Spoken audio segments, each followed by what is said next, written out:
And I couldn't be more thankful to have Josh Rang and Steve Webster and Jesse Hanna joining me this morning. And we want to, together as a team, talk about how real men sanctify. Real men sanctify, which simply stated means that in God's design for men, and I hope you'll write this down, a God-honoring man participates in the sanctification process that God is working out in the lives of others.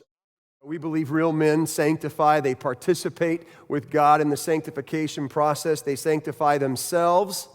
Josh is going to talk about that. They sanctify their wives. Jesse's going to address that. They sanctify their kids, their families. And Webby's going to talk about that. And real men sanctify those in their local church. I'm a firm believer as I just begin to take in more and more of the scriptures that behavior follows belief. And so, men, as you think about participating in the sanctifications of God in your own life, I would just ask you to believe, receive, and live in the good of God's promises. You know, sanctification in and of itself takes some effort. And understand that the gospel, the truths, those promises, are not opposed to effort, but they are opposed to earning. To say that my efforts are somehow going to earn these truths. Not true. But God certainly calls us to effort in our own sanctification. Men, we are the sentinels of the church. We are to protect the doctrine of the church. That's why we have elders. They stand here and say, no, that's not true. We can't go that direction. And the same is true with your wife, right? You are married. God gave you that wife. She is yours. Protect her, lead her, love her.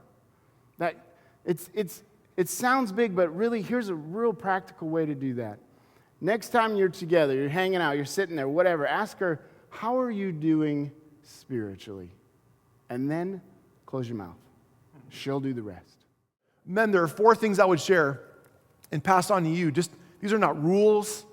These aren't laws. These are just suggestions. This is trying to help. Suggestions for you as to how you can avoid provoking your kids, how you can avoid exasperating them. And here they are. The most important thing is what Jesse just said. Love their mom.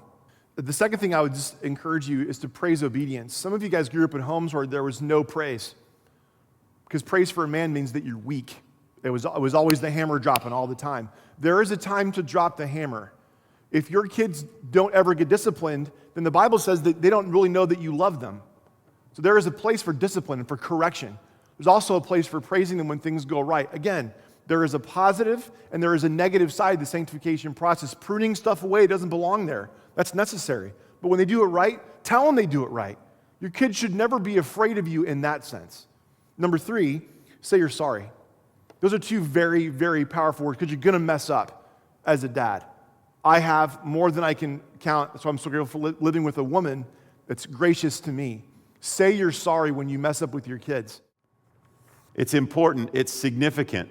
Just the small hours and the small time that you invest in your own relationship with Christ, in the way that you interact with your spouse, in the way that you interact with your kids.